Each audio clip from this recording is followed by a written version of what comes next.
Howard Lutnick did not stumble into a complex rhetorical trap. The Secretary of Commerce was not caught in a technical contradiction by a shrewd prosecutor who distorted his words. He looked at the Senate and admitted it under oath. It wasn't in 2005. It wasn't before the first conviction. It was in 2012. Howard Lutnick sat in the witness chair and said the words that should have ended his political career at that exact second. "My wife was with me, as were my 4 children and nannies." He said it without trembling. He said it as if it were a valid defense. Lutnick took his entire family. He took his wife. He took his 4 young children. And he took them to Jeffrey Epstein's house 4 years after Epstein was convicted and registered as a sexual predator. There is no escaping this math. In the next few minutes, we are going to dismantle the defense of ignorance that the White House is trying to sell. We are going to show exactly how the Epstein Class took control of the narrative and turned the unacceptable into state policy. The family mask has fallen. What you are seeing now is not just incompetence or crisis mismanagement, it is the total capture of the White House by a group that normalizes child abuse while hijacking public infrastructure for ego massage. Howard Lutnick wants you to believe it was an honest mistake. He wants you to believe that in 2012, when Epstein's name was already synonymous with sex trafficking in every newspaper in the world, he simply didn't know. He wants you to swallow the story that a man who manages billions of dollars and has access to global-level intelligence didn't know how to check the background of the man who was serving lunch to his children. This is not just a lie. It is an insult to your intelligence. Look at the chronology. In 2008, Jeffrey Epstein pleaded guilty in Florida. The whole world saw it. Palm Beach police released the criminal record. The sexual predator registration was signed and stamped. It wasn't a state secret kept in a bunker. It was a headline. Any mother or father in America who typed his name into Google would have known. But 4 years later, in 2012, Howard Lutnick put his family on a plane. He didn't go there for a quick business meeting in a sterile corporate office. He went to the island. He went to the private sanctuary where the crimes happened, and he took the children. Imagine that. Can you imagine the scene? The United States Secretary of Commerce, the man who today decides the nation's economic future, sitting at the table with a convicted predator while his children play on the same grounds where victims were trafficked, and now they tell us they trust him. The White House says they accept his explanation. Mike Johnson says he trusts his character. They preach family values on television. They talk about protecting our children at rallies, but when reality knocks on the door, they protect the man who took his own children into the monster's den. This generates a visceral revulsion, I know. You feel it in your stomach. It's not just political disagreement. It's a biological rejection. It's the moral disgust of discovering that the figures in charge of the nation expose children to sex trafficking environments and think they can get away with a protocol apology. They think you can't do the math. They bet that you will forget the difference between 2008 and 2012. They bet that the news cycle will spin fast enough to bury the fact that the conviction already existed, but the internet doesn't forget and court records don't lie. This is the reality of the Epstein class. It's not just about one person. Lutnick is just the most visible symptom of a much larger disease that has infected the Oval Office. We are talking about a group that believes it is above the law and common morality, a group that believes the rules apply only to you, not to them. If you knew a neighbor had been convicted of crimes against minors, would you take your children to his house 4 years later? The answer is obvious. You would never do that. No one would. But Howard Lutnick did, and he did it while building the image of a respectable family man who now occupies one of the highest positions in government. If this chronology of 2008 versus 2012 makes it clear to you that there is no "I didn't know" excuse, hit the like button now.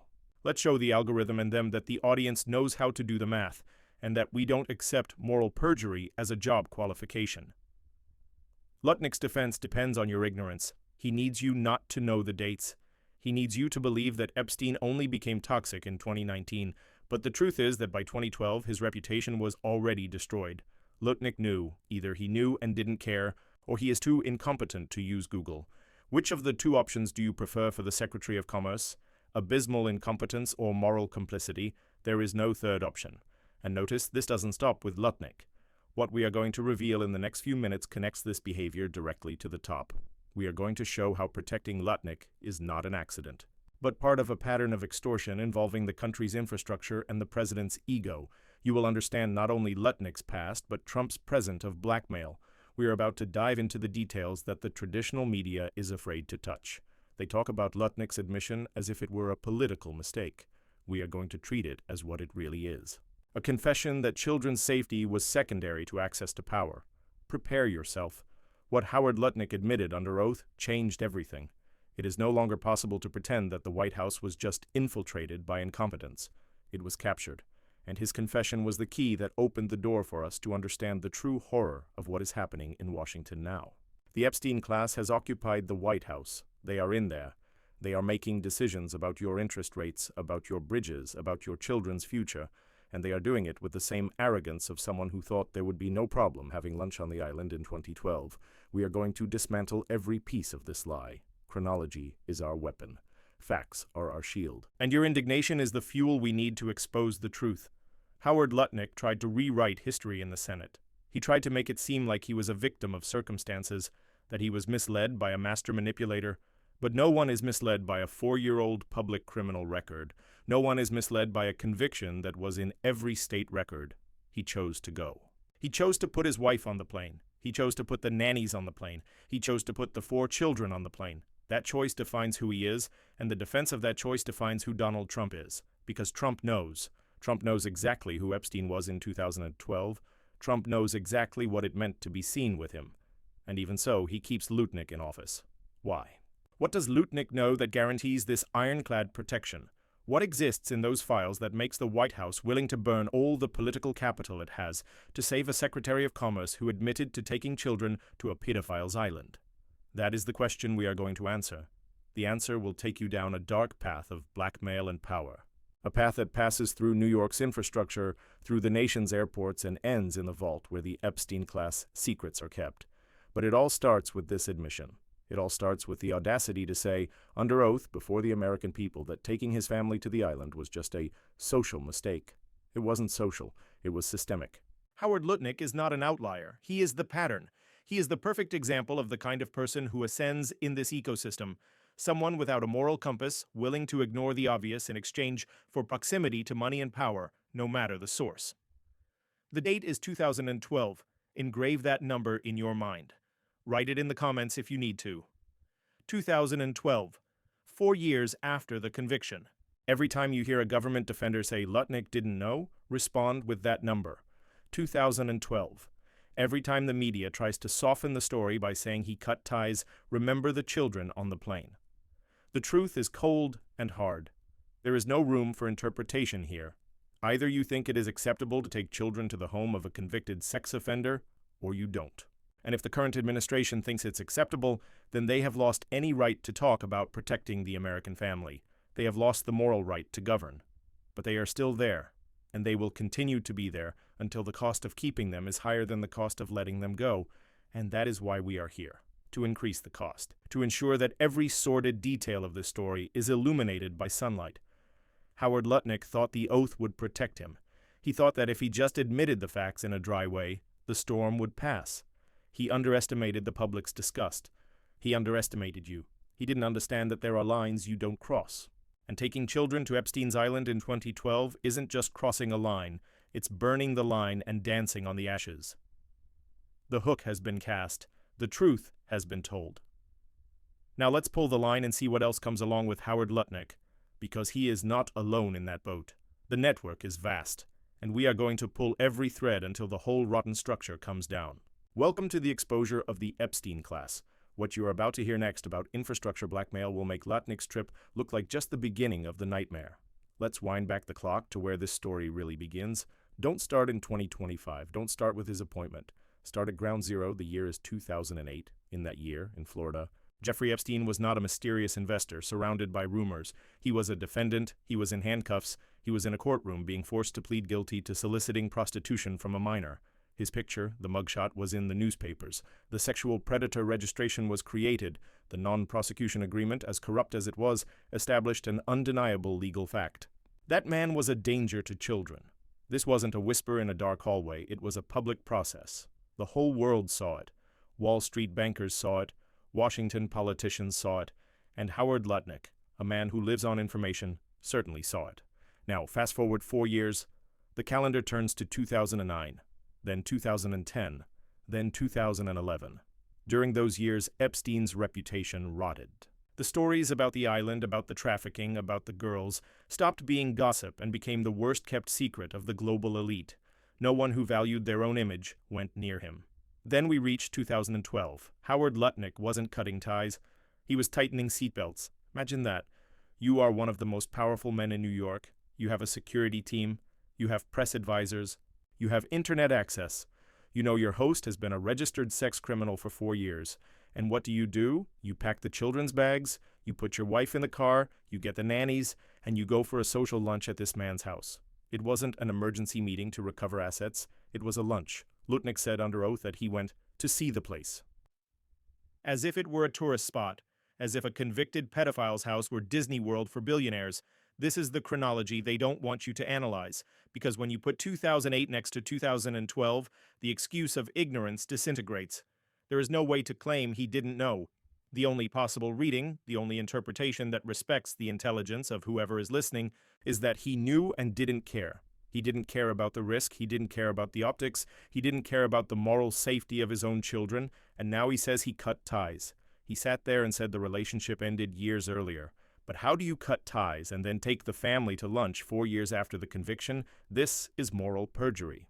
It may not be a crime to lie about your feelings toward a friend, but it is a crime against the truth to tell the American people that you distanced yourself from a predator when flight records and your own testimony show you were there, eating his food, laughing at his jokes while he was already a convict.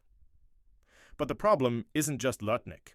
If it were just one man with terrible judgment, we could fire him and move on. The problem is, who is holding his hand now? Mike Johnson looked at the cameras and said he trusts him. The White House issued notes saying the matter is closed. They are looking at the same chronology as we are. They have access to the same calendars. They know that 2012 comes after 2008. And even so, they defend him. This tells us something terrifying about the current regime. It tells us that loyalty to the Epstein class is greater than loyalty to public safety. They prefer to defend the indefensible than admit that one of their own is compromised.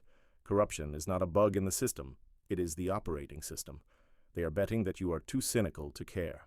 Or they are betting that you will believe the sanitized version where Epstein only became a villain when he was arrested again in 2019. But we know the truth. The timeline is the most relentless judge there is. It doesn't accept bribes. It doesn't accept "I forgot" excuses. 2008 convicted, 2012 lunch with the kids. These two dates are the pillars that support this accusation.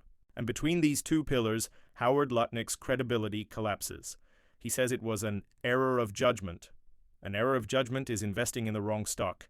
An error of judgment is hiring a bad manager. Taking your children to the island of a convicted sex trafficker is not a mistake. It is a choice, a conscious choice, deliberate and unforgivable. And now, that choice is being validated by the most powerful man in the world. Donald Trump is not just keeping Lutnick, he is using Lutnick as a loyalty test for the rest of the party. Who dares to point at the calendar? Who has the courage to say, "Mr. President, 2012 is after 2008? Few. Very few. Most are silent. The silence of complicity. The silence of those who know that if you pull one thread, the whole sweater unravels, but what they are hiding goes far beyond a lunch. This visit in 2012 wasn't just social. It was a signal. A signal that Lutnick was part of the club, part of the group that doesn't fear the law because the law doesn't touch them. And that is exactly why his defense is so fierce. If Lutnick falls because of the chronology, who else falls? If we admit that going to the island in 2012 is disqualifying, how many other names in the Trump administration would have to resign tomorrow? The chronology of crime isn't just about the past, it's about the survival of the present. They need you to ignore the dates, they need you to accept the confusion. But now you have the map, you have the years, you have the facts. And with these facts in hand, the image of Howard Lutnick as the respectable Secretary of Commerce disappears. What remains is a man who crossed the line of human decency and took his family with him. But this is just the tip of the iceberg. What Jamie Raskin discovered in the files will make the 2012 lunch look like child's play. We are about to enter the data mass. Into the massive connection that joins Lutnick, Trump, and the cover-up happening now, in real time. The chronology brought us here. Now, the files will show us the size of the whole. Jamie Raskin didn't step onto that podium to speculate. He didn't call a press conference to share conspiracy theories from obscure internet forums or to read guesses from anonymous analysts. Jamie Raskin opened Pandora's box. What he revealed was not a thin dossier with a few hastily typed pages. What he described is a mountain, a critical mass of documents, records, logs, and communications that, according to him, reach into the millions of files. Notice the gravity of that number. We are not talking about a guest list for a dinner. We are talking about an institutional archive, a detailed bureaucratic record of a blackmail and influence operation that lasted decades, and at the center of this data mass, one name shines with the intensity of a broken neon sign: Donald Trump. The president's name doesn't appear as a footnote. It doesn't appear as an accidental mention in a third-party email. According to Raskin's description, his presence in the files is massive, it is repetitive, it is structural. This changes the entire conversation. Until now, the official defense was that Trump, like Lutnick, had passing social encounters, that they were at the same parties in New York in the 90s like everyone else in the financial elite. But files don't lie about intimacy. If you have millions of documents and one man's name consistently linked to Epstein's financial and social operation, it destroys the thesis of the casual acquaintance. This places Trump not on the periphery of the network, but in its central nervous system. And it is here that the White House reaction becomes the strongest proof we have. Look at Karoline Leavitt. The press secretary is not acting like someone managing a normal political crisis. She is acting like someone managing a crime scene. When asked about the files, her posture changed. Her voice trembled. The standard script of attacking the media failed for a second, and what we saw was pure fear. She acted as a human shield. Her tactic was not to deny the facts with data, because she knows the data exists. Her tactic was to attack the one who asked the question. It was to divert to polarization. It was to scream witch hunt louder than Raskin could scream evidence. What this suggests is disturbing. An honest reading of these events, analyzing body language and the ferocity of the defense, suggests they know exactly what is in those files.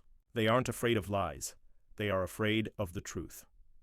If the files were empty, if they were just irrelevant paperwork, the White House would have said, "Publish everything. We have nothing to hide." But they didn't say that. They fought, they blocked, they attacked. The pattern indicates that the panic is real. Could it be a coincidence that Leavitt's aggressiveness escalated the same week Raskin mentioned the volume of the files? Maybe. But when you connect her desperation with Lutnick's admission in the Senate, you see a familiar method of damage control. They are trying to contain a flood with their hands. Lutnick and Trump are united by the same secret. The defense of one is the defense of the other. If Lutnick falls because he went to the island in 2012, the precedent is established. And if the precedent is that association with Epstein in post-conviction periods is politically fatal, then Trump is in mortal danger. Because Raskin's files cover everything. They cover the golden years. They cover the years of silence.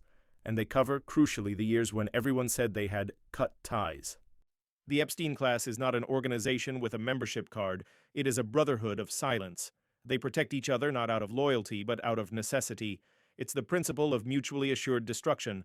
If one speaks, all fall. If one file leaks, the dam breaks. That's why Karoline Leavitt seemed so nervous.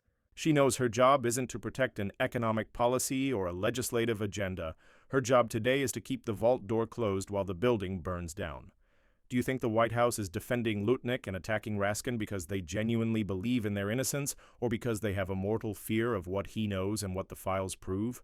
Think about that for a second. Fear is a much more powerful motivator than loyalty, and the fear we are seeing in press briefings, in hurried hallway interviews, in erratic late-night tweets, is the fear of those who know that immunity has ended. Raskin took the lid off the manhole. The smell that rose from down there is unbearable. It is the mixture of financial corruption, systemic abuse, and state cover-up. But there is something even more sinister happening. While they spend all their political energy to block these files, while Leavitt throws herself in front of rhetorical bullets to protect the boss, Trump is making a move no one expected. He isn't just defending himself, he is counterattacking. But his counterattack isn't legal, it's extortion. He is using the power of the presidency, control over the federal budget and the nation's critical infrastructure to negotiate his own legend. He is transforming the cement and steel of our cities into bargaining chips to clear his name. The massive connection Raskin exposed is just the foundation. What Trump is building on that foundation is a monument to his own ego, paid for with your money and possibly your safety. Lutnick went to the island. Trump is in the files. Leavitt is in a panic. The pieces are on the board. The king is in check. And when a king like this feels threatened, he doesn't just knock over the opponent's pieces, he knocks over the whole board. We are seeing the start of a domino effect that will leave Washington and reach your city, the bridge you cross, the airport you use. Deep analysis shows us that this stopped being a sex scandal. It has become a constitutional crisis where United States infrastructure is being held hostage by a group desperate to hide the past. The millions of files are there. They exist. Their gravity warps the political reality around them. And while the White House desperately tries to look the other way, we are going to look directly into the abyss. Because what comes next, the infrastructure move, is the definitive proof that for the Epstein class, the country is just another asset to be liquidated in exchange for protection.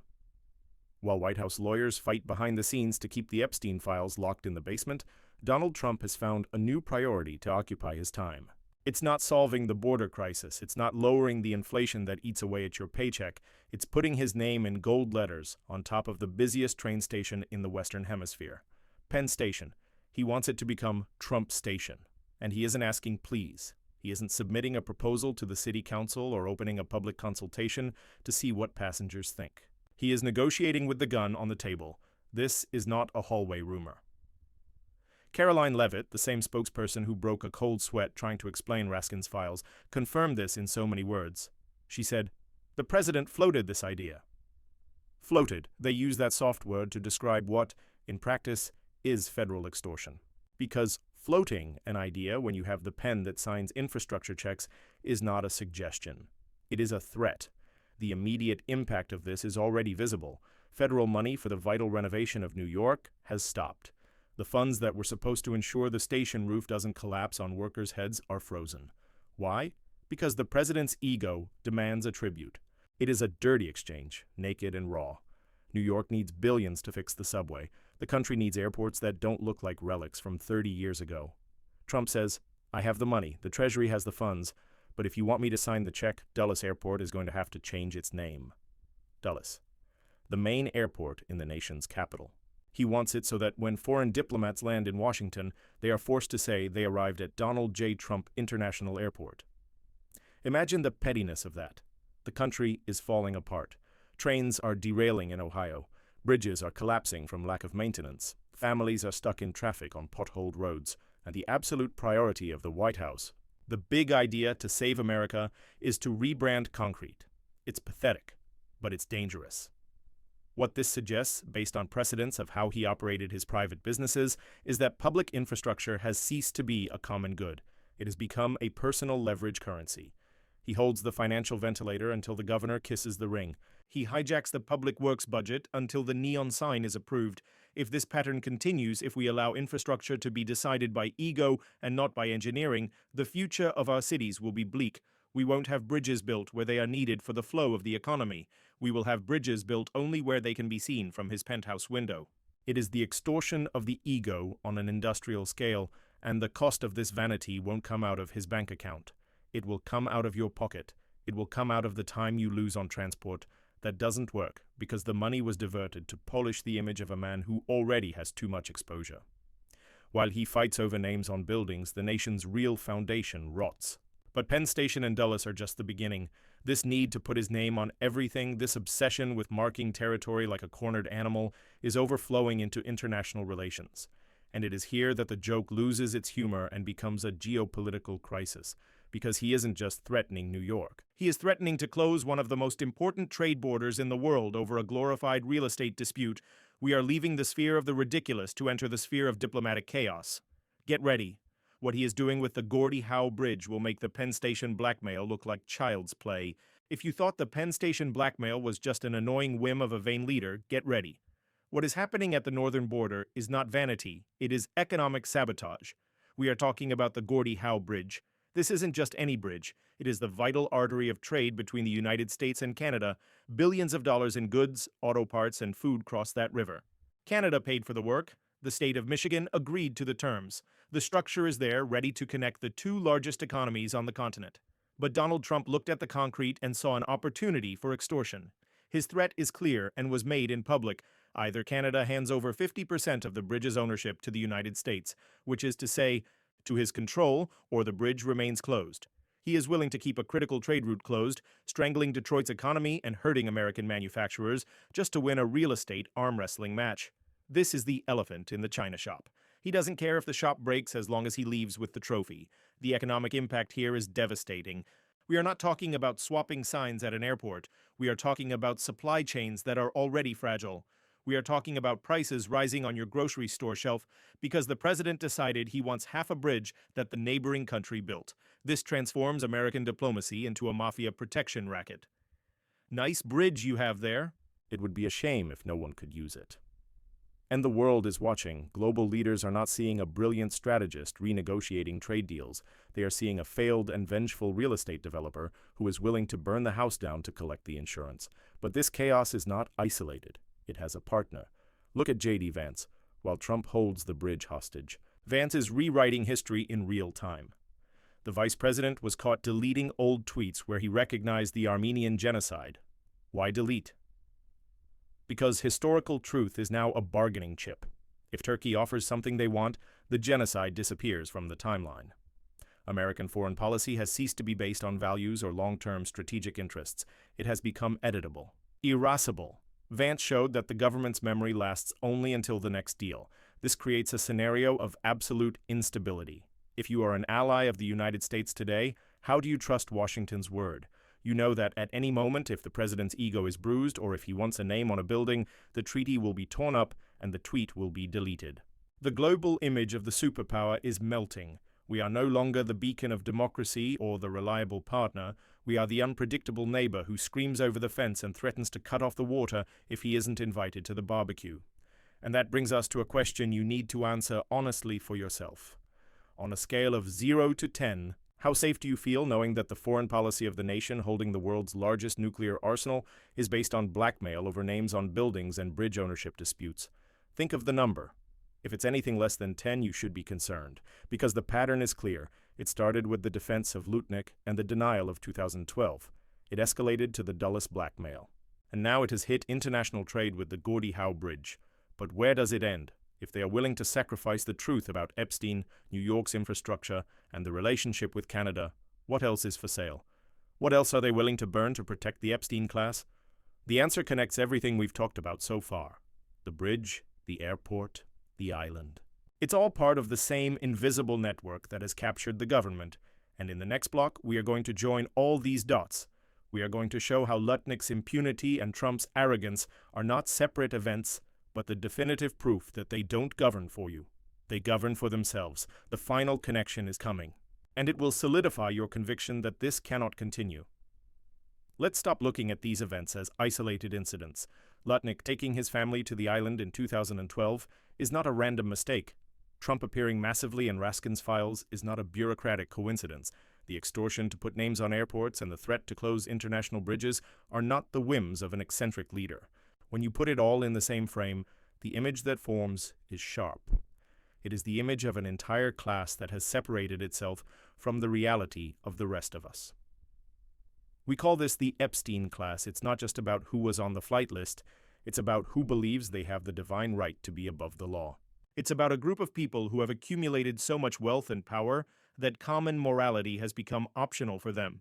They believe they can rewrite the past. They believe they can erase the 2008 conviction from the collective memory. They believe they can hijack public infrastructure to serve their egos, and that we, the people, will just be grateful for the crumbs. But the armor is starting to crack, and the proof of that doesn't come from the opposition. It comes from inside the House itself. Look at Thomas Massie. He is a Republican. He is a libertarian conservative. He is not a political enemy of Trump in the traditional sense, but even he looked at the facts, looked at Lutnick's admission, and said, enough. When a member of one's own party calls for the head of a Secretary of Commerce, that's not partisan politics. That is moral disgust. Massie saw what you saw. He saw the chronology. He did the math from 2008 to 2012, and he concluded that there is no possible defense for a man who exposes children to that environment. The crack in the protective wall is there. If the Epstein class were as invincible as they think, no one on their side would dare speak. But they are speaking. Because even in Washington, there is a limit to how much dirt can be swept under the rug before the rug starts to move on its own. Now do an imagination exercise with me. Imagine if this were happening in London, or Tokyo, or Berlin.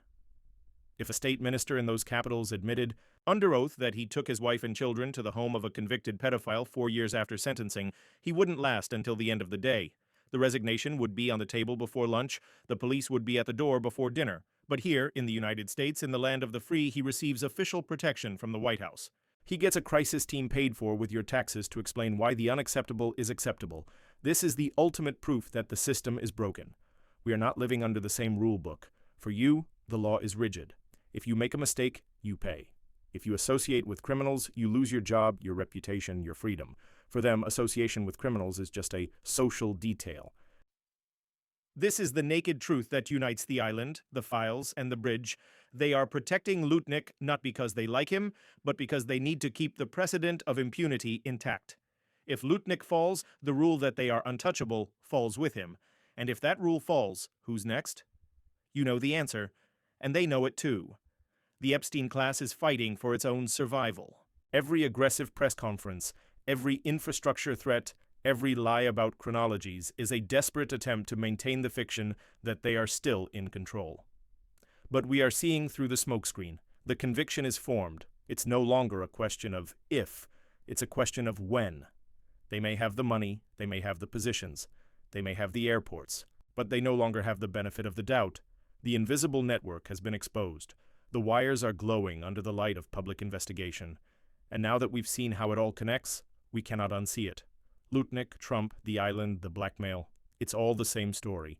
And that story is reaching its final chapter. The question that remains now is not what they did. We already know what they did. The question is what we are going to do about it. Because if we accept this as the new normal, if we shrug and say, that's politics, then we become accomplices through silence. But I know you won't stay silent. The conclusion of all this demands action. It demands that we turn this conviction into something they cannot ignore. We are ready to settle this account. And the next step is the most important of all. We have reached the point of no return. What we've just dissected in the last few minutes isn't just a passing political scandal, it's a visceral portrait of an administration that has completely lost touch with the moral reality that governs the lives of ordinary people like you and me. Take a deep breath and look at the full picture we've assembled. On one side, we have a Secretary of Commerce, Howard Lutnick, who admitted under oath to taking his wife and 4 young children to the private island of a convicted pedophile 4 years after sentencing. He did it. He cannot undo it.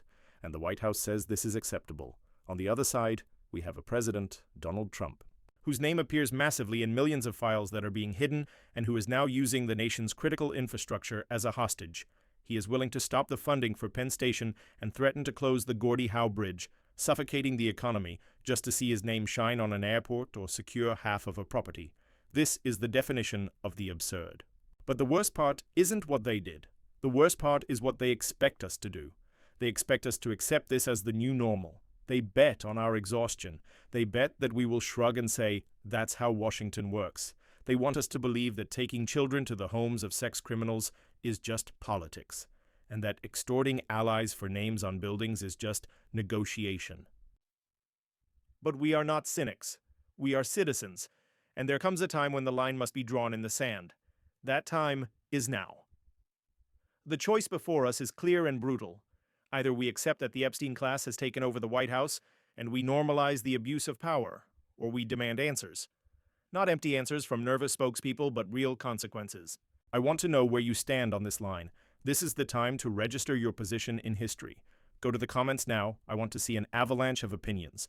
Comment the word resign if you think Howard Lutnick should leave office immediately for exposing his family to Jeffrey Epstein in 2012. Or comment stay if you think taking children to the island of a convict is normal behavior for a Secretary of State and that we should let it go. Don't stay silent. Silence is the oxygen they breathe. Your comment is the record that you saw, you understood, and you judged. Jamie Raskin isn't going to stop. He made it clear that the millions of files exist and that the fight to release them is just beginning. And we're not going to stop either, because what we saw today about Lutnick and the infrastructure is just the surface. There is still a question that hasn't been answered, a question that keeps many people awake in Washington. Who else? If Lutnick was there in 2012, who else was? If Trump is protecting Lutnick with such fervor, who else is he protecting on that secret list? In the next video, we are going to dive exactly into that. We're going to leave the infrastructure aside and focus on the names. We're going to analyze the rumors, cross-referenced flight records, and connections that traditional media is afraid to touch. We're going to expose the real blackmail happening behind the scenes in 2026 to keep the rest of the files closed. You need to see the next report, subscribe to the channel now, and most importantly, turn on the notification bell. Corporate media is afraid of these subjects. They have sponsors to protect. We only have the truth and your audience. If you don't turn on the bell, the algorithm will try to hide the sequel of this investigation from you. Don't let them win through forgetfulness. Now you know what Lutnick did in 2012, but you have no idea what they're negotiating behind the scenes today to save the skin of the rest of the group. Sunlight is the best disinfectant. And we've just opened the curtains. Prepare for what's next. The secret list is going to fall.